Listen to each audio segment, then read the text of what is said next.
Hey, salut, bienvenue à toi dans cette vidéo, j'espère que tu vas bien. Aujourd'hui, on va parler du Bitcoin, de la crypto-monnaie en général, de la fin du monde et éventuellement aussi de la guerre. Tu sais, ou tu le sais peut-être pas, je ne suis pas hyper fan des crypto-monnaies. Pourquoi ? Parce que toutes les personnes qui investissent dans les cryptos ont tendance à le faire comme étant la solution. C'est-à-dire, ah oui, j'ai envie de commencer à investir. D'ailleurs, il y a plein d'investisseurs qui me contactent, entre guillemets, des investisseurs qui me disent, oui, j'ai déjà investi un peu, j'ai placé dans les cryptos. Et beaucoup de personnes placent dans les cryptos. Pourquoi beaucoup de personnes placent dans les cryptos ? Parce que c'est l'espoir. Moi, je le vois comme ça. C'est vraiment l'espoir de dire, voilà la façon où je vais gagner enfin de l'argent. Je vais mettre 1000, 2000, 10 000 euros dans les crypto-monnaies et potentiellement je vais gagner 100, 150, 200 000 euros. Et il n'y a absolument rien qui est comparable à ça. Il y a rien où tu peux mettre 10 000 euros et espérer recevoir 200 000 euros que dans les cryptos.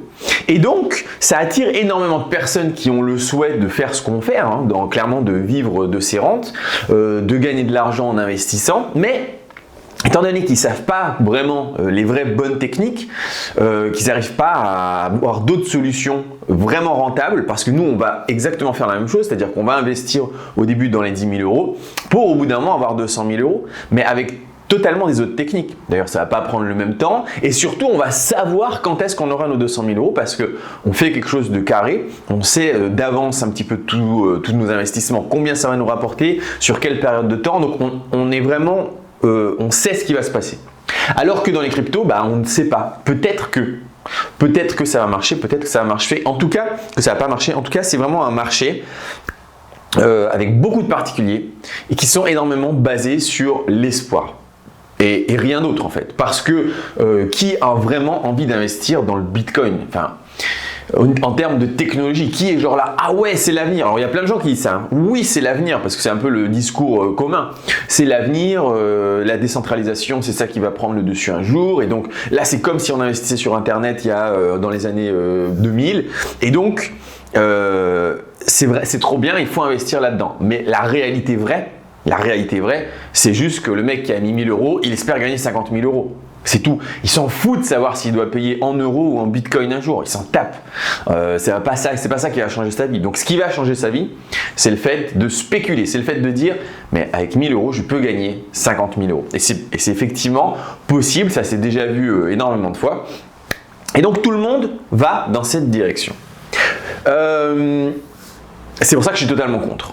D'ailleurs, parce qu'il n'y a aucune vision, on ne sait pas quand et on a l'espoir. Nous, quand on est investisseur, il n'y a rien qui marche sur l'espoir. Quand j'achète un appartement, quand j'achète des voitures ou des vannes, je ne suis pas en train de me dire « j'espère que ça va marcher ». Non, je sais parce que j'ai mis plein de choses en place et je sais que ça va marcher. Je sais à quel point ça va marcher et je sais combien ça va me rapporter, etc. etc., etc. Donc, ça c'est une première partie, une première chose. Deuxième chose, on vit dans un monde un peu qui s'effondre, en point de vue en tout cas écologique, et le Bitcoin, mais la crypto-monnaie en général, c'est un désastre écologique. Tu sais que le Bitcoin à lui tout seul, alors l'année dernière quand il y avait beaucoup plus de trafic, ça consommait autant d'énergie que le Portugal. Enfin, c'est fou quoi. Un truc qui ne sert à rien, entre guillemets, à part à faire des transactions, consomme autant d'énergie que le Portugal. Il faut arrêter, c'est un désastre. Donc voilà pourquoi moi je suis normalement pas du tout attiré par ça. Je suis pas en train de me dire ah ouais je vais gagner au loto grâce aux cryptos. Maintenant il se passe quand même plusieurs choses en ce moment et c'est intéressant de s'y intéresser. On a eu un phénomène qui s'est passé. En fait quand tu investis dans les crypto-monnaies, tu vas souvent placer par des plateformes d'échange. Il y a des très connus comme Binance, il y a FTX, il y a même eToro maintenant qui est beaucoup là-dedans. Donc ce sont des très grosses plateformes qui t'invitent à acheter des crypto-monnaies et ensuite à investir à travers elles. Et les crypto-monnaies sont gardées par elles et toi si tu veux, tu passes par cette plateforme et tu fais des ordres d'achat ou de vente et tu stockes tes cryptos chez elles. Et donc, il y a des petites guéguerres entre ces grosses boîtes et notamment, il y a Binance qui est donc le numéro 1 qui s'est dit « je vais couler le numéro 2 qui s'appelle FTX ». Et pour faire ça, Bien, Binance a dit je vais vendre tout. Alors, parce qu'en fait, si tu veux, Binance, c'est une boîte qui a elle-même sa crypto-monnaie qui s'appelle le BNB. Et puis tu as FTX qui est une autre boîte sur laquelle tu peux acheter et revendre autant de crypto que tu veux et qui elle-même aussi a sa crypto et qui s'appelle FTT. Et Binance s'est dit tiens, je vais annoncer que je vais vendre tous mes FTT, donc toute la crypto de mon concurrent FTX, je vais tout vendre. Et donc, tout le monde s'est dit mince, puisqu'une grosse boîte va vendre, parce qu'elle a quand même probablement pas mal de sous investis là-dedans, et ça a créé une panique. Et tout le monde s'est dit vite, il faut que je vende mes FTT. Et donc,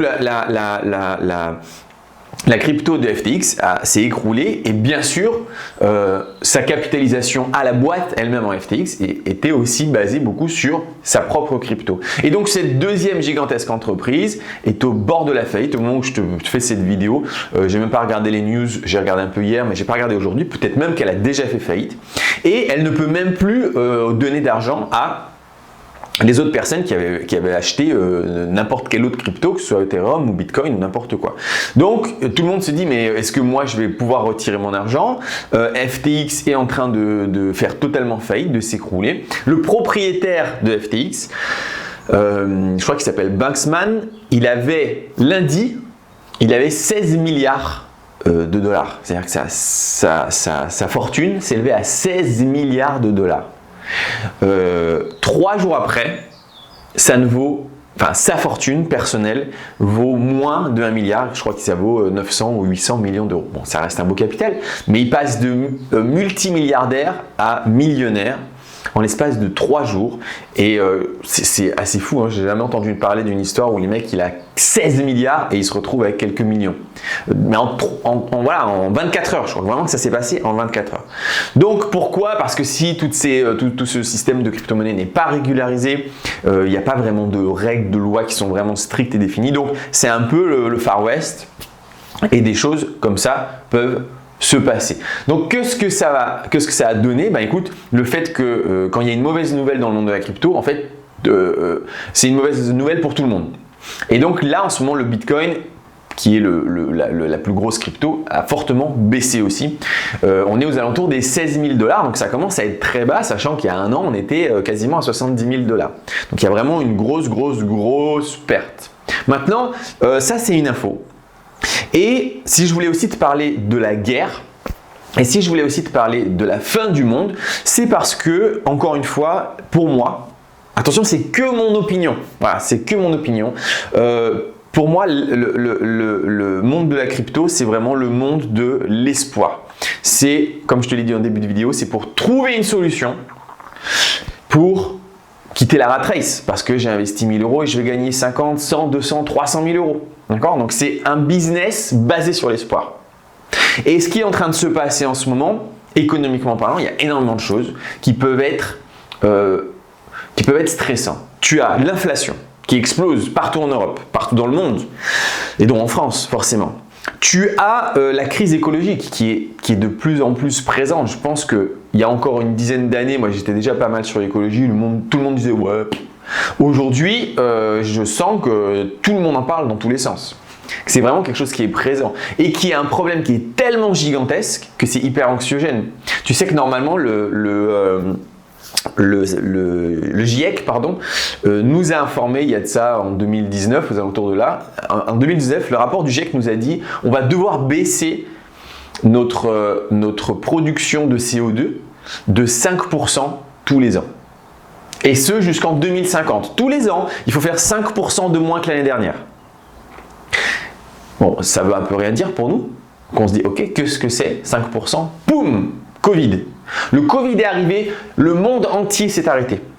Plus personne ne sortait de chez soi, plus personne ne prenait l'avion, les bateaux ne fonctionnaient plus, les voitures ne fonctionnaient plus, il n'y avait plus rien qui fonctionnait, tout le monde est resté chez soi, la productivité s'est arrêtée dans la majeure partie des usines, il ne s'est plus rien passé, tu le sais, tu étais là pendant en tout cas le premier confinement, on n'a rien fait, et puis tous les quelques confinements, on ne faisait pas grand chose non plus. Et ce monde qui a été un changement incroyable, dans la vie, ça reste un choc, quoi. C'est fou. On avait une vie totalement normale, d'un coup, boum, le monde s'est arrêté, a totalement changé. Tout tout cet arrêt de l'activité humaine a fait une réduction de CO2 de 5%. C'est-à-dire que c'est ça l'objectif. C'est-à-dire que tous les ans, normalement, de maintenant jusqu'en 2050, tous les ans, on doit faire un changement tellement drastique, tellement énorme, que c'est l'équivalent de notre vie normale à confinement en plein Covid pendant 1 an. Et donc, on se dit tous, c'est impossible. C'est impossible. C'est-à-dire que normalement, il aurait fallu, d'ailleurs on est reparti à la hausse de nouveau, il aurait fallu, après l'année Covid, se dire, ok, bah maintenant, on refait un changement énorme de, on est tous confinés à encore plus fort, où on fait encore plus rien pour encore descendre de 5%. Donc, tout le monde en est hyper conscient, je pense, ou de plus en plus, on en entend énormément parler, et donc tout le monde commence à se dire, c'est chaud. Je veux dire, moi j'ai entendu l'autre fois sur France Culture, que j'écoute beaucoup, qui est une super radio, des rapports qui commençaient à dire que la fin de l'humanité, l'extinction de l'espèce humaine, devenait réellement possible en 2100. Enfin, c'est dans une génération, quoi. Enfin, une vie humaine en tout cas. C'est incroyable, c'est incroyable. Et donc ça, c'est anxiogène. Donc, on s'appauvrit avec l'inflation. On se dit, putain, mais c'est peut-être la fin. Et en ce moment, je ne sais pas si tu as entendu ça aussi, l'éventualité d'une guerre totale, j'aime bien ce nouveau terme, guerre totale, c'est une 3e guerre mondiale en fait. L'éventualité d'une guerre totale n'est pas exclue, puisque toutes les armées maintenant sont en train de racheter des tanks, des avions, des armes, etc. Donc on commence à avoir des Macron qui, encore cette semaine ou la semaine dernière, nous parlait de l'éventualité d'utiliser la bombe atomique en mode non mais moi je ne vais pas l'utiliser. Donc tu vois, ça devient un discours ah bon, on ne va pas utiliser la bombe atomique, ah bon, on achète des tanks, on achète des avions, on achète. Donc il y a une tension. Il y a une tension globale, tu as vu que la Corée du Nord avec la Corée du Sud, c'est tension. Russie, Ukraine, bah, c'est carrément la guerre. Chine, États-Unis, calmez-vous les gars, parce que là, si ça pète, ça va vraiment être la merde. Donc, voilà, c'est encore anxiogène. Donc, on est dans un monde, en ce moment en tout cas, qui est chaud patate. Il faut être clair, c'est chaud patate. Et on se dit comment on va s'en sortir, tu vois. Et si je me mets à la place d'un mec qui ne sait pas investir, pour revenir sur le sujet des cryptos, il ne sait pas investir. Je veux dire, il ne fait pas d'immobilier, il ne fait pas de la location de voiture, il n'a pas créé des petits business qui rapportent un plus. Tu vois, il a un peu d'argent sur son livret A, il a un peu d'argent sur son PEL, des trucs qui servent à rien. Ça sert à rien, ça. Ben, l'espoir du Bitcoin ou de la crypto, je dis Bitcoin parce que c'est le plus connu, mais de la crypto en général, moi je pense que c'est quelque chose qui va ressortir, qui va revenir. C'est un cycle. D'ailleurs, je ne sais pas si tu as vu, mais si tu suis un petit peu les cycles des cryptos, en fait, au moment où ça monte, tout le monde en veut. Tout le monde achète parce qu'on se dit « Ah, ça monte 10 000 $, 20 000 $, 30 000 $, 40 000 $, j'achète. » Et en fait, quand on achète à partir de là, c'est juste parce qu'on fait partie du mouvement de la foule, en mode « Ah, c'est trop bien !» C'est là que j'achète parce que voilà, ça y est, c'est maintenant qu'on va pouvoir devenir riche. Et donc, tu as vraiment un effet de foule, un effet de masse. Et ça, honnêtement, c'est vraiment des investisseurs tout le monde est débutant là-dessus. On n'achète pas un marché qui est en train de monter, tu vois, qui a déjà fait x4 et quoi, on espère acheter pour que ça fasse encore x10. En plus, c'est basé sur aucune valeur réelle. Donc, c'est uniquement l'effet de masse, l'euphorie, ou même le délire de l'effet de masse en mode « yes, on va tous devenir riches ». Et à l'inverse, quand le marché baisse, tout le monde est en train de vendre en mode panique, on vend, ah les cryptos c'est fini, tu vas commencer à voir ça. Les cryptos c'est fini, le Bitcoin est mort, les trucs et les machins, parce que ben oui, on est en train de descendre en termes de valorisation de tout ce marché-là. Mais un jour, ça risque fort probablement de remonter. Et je pense que quand ça va remonter, alors c'est encore une fois que mon humble avis, ça risque de remonter hyper fort. Parce que, toutes les choses que je t'ai dit, guerre potentielle, fin du monde climatique, inflation, il n'y a plus rien qui marche, la bourse elle s'écroule, tout s'écroule, tu vois. Donc c'est un peu, ça peut revenir en mode espoir, comme un grand espoir, ah oui on va changer notre vie en faisant ça. En tout cas moi je crois que ça va se passer comme ça. Et une chose que je sais, c'est qu'on ne rentre pas dans un marché quand tout le monde t'en parle à la télé. Voilà, c'est que c'est trop tard en fait. Si tu commences à voir des infos partout qui disent ah ouais putain le Bitcoin il a pris tant, c'est trop tard. Donc si je te fais cette vidéo, c'est pour juste partager avec toi mon sentiment. Tu sais qu'il y a un autre truc qui existe sur le Bitcoin, c'est le halving. Le halving, c'est le fait de dire que tous les X années, il y a une rarification du Bitcoin parce que il va falloir beaucoup plus de temps pour créer, miner un Bitcoin. Je te la fais simple, hein, je te la fais courte. C'est-à-dire qu'avant, il me fallait, je sais pas, je te dis n'importe quoi, il me fallait 2 mois pour créer 10 Bitcoins avec tout mon équipement. Aujourd'hui, avec le même équipement et la même durée, les mêmes mois, au lieu d'en créer 10 des Bitcoins, je ne vais plus qu'en créer 5. Et tous les quelques années, il y a une logique mathématique derrière, hein, toutes les quelques années, cette création se réduit. Et donc si tu veux transposer ça, c'est comme un peu si toutes les mines d'or de la planète, il y avait d'un coup la moitié de toutes les mines d'or de la planète qui fermaient, ben forcément la valeur de l'or exploserait puisqu'il y aurait une rarification et puisque c'est la rarification qui donne la valeur aux choses. Et donc on a ce système là avec le Bitcoin précisément, c'est-à-dire qu'au bout d'un certain nombre d'années on dit ok bah maintenant il faut 2 fois plus de temps pour en faire un, et puis en bout de quelques années il faut 2 fois plus de temps pour en faire un, et donc ce système là s'appelle le halving. Et le halving, il a été pour les 2 dernières fois en tout cas le signal d'espoir, on va dire, le signal de départ du bull run. Le bull run, c'est quand la valeur augmente énormément. Donc, en général, quelques mois avant le halving, on commençait à voir des gens qui commençaient à investir en mode, ok, c'est parti. Au jour du halving, il va y avoir une augmentation de la valeur due à la rarification de la fabrication des bitcoins. Et donc voilà. Et ce mouvement haussier entraîne toute la masse de tous les rêveurs, de tous les gens qui disent bah, j'ai pas d'autre espoir, de tous les gens qui ont mis plein de sous là-dedans, en mode ok c'est parti, ça y est ça va monter à 500 000 € et vu que j'en ai 3, c'est bon je vais pouvoir me déplacer en jet privé. Et en fait ce fameux halving, donc ça c'est un point qui peut être important, alors c'est pas une vérité absolue, on verra si ça se passe ou pas, ça s'est passé comme ça les dernières fois, mais on verra si ça se passe pour la prochaine fois, on l'attend aux alentours de 2024.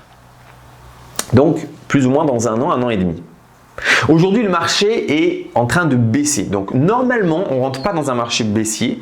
On attend un petit peu qu'il y ait des signaux pour remonter. Maintenant, moi, je ne suis pas analyste graphique. Je ne sais pas dire « Ah oui, ça y est, c'est le bottom ». Par contre, ce que je peux te dire, c'est que pour moi, il y a beaucoup d'éléments. Le stress, on va dire, de la population, la méconnaissance de la population sur les investissements et le fait que prochainement, on a le halving, que là, le Bitcoin, il a perdu. Bitcoin et crypto en général, on est aux alentours de 70-80% de valeur, c'est quand même il y a quand même une grosse réduction.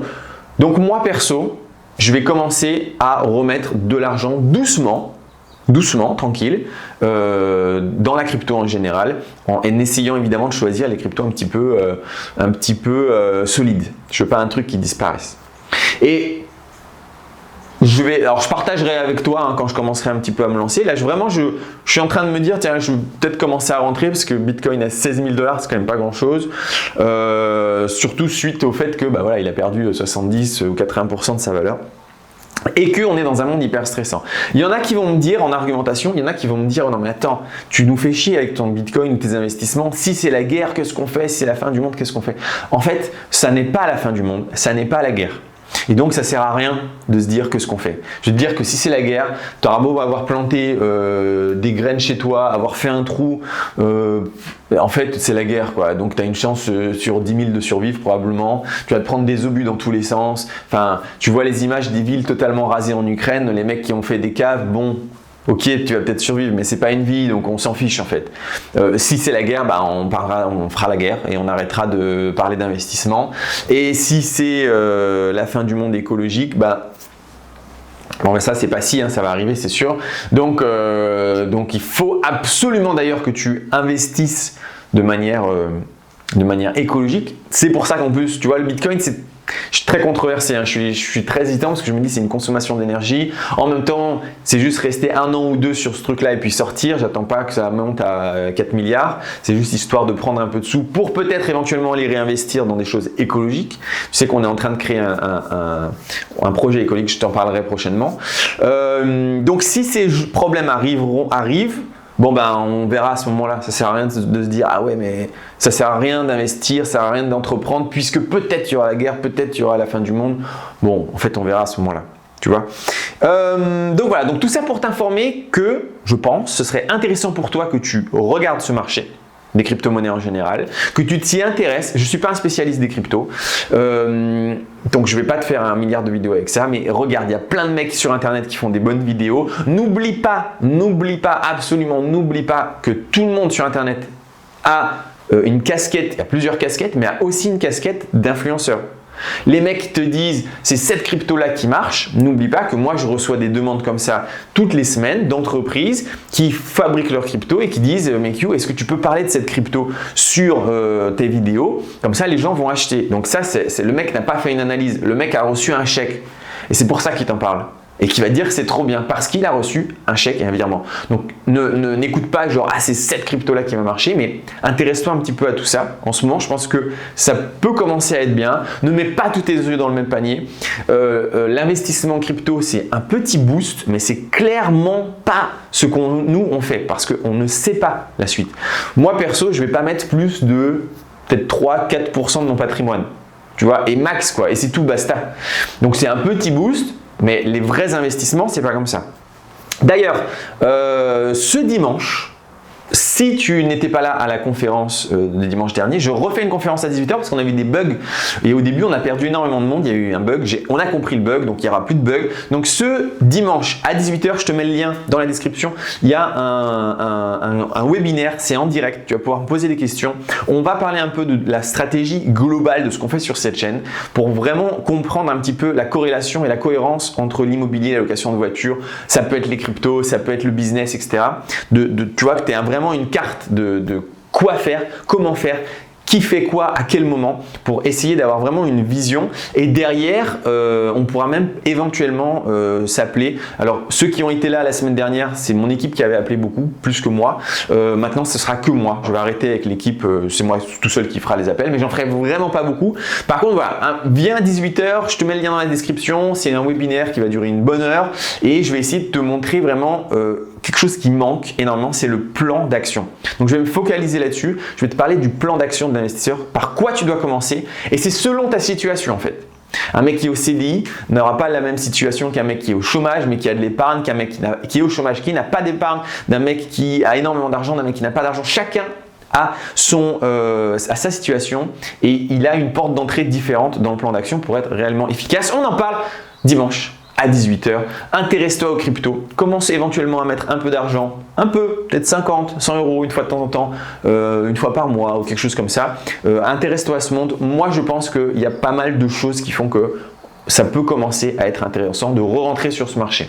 J'espère que cette vidéo t'a plu. Si c'est le cas, tu mets un pouce bleu, tu t'abonnes et tu dis à toutes tes familles, toutes tes gens, tout le monde de s'abonner parce qu'on va continuer à faire des vidéos qui, j'espère, t'apportent le maximum d'informations. Ciao, ciao, ciao!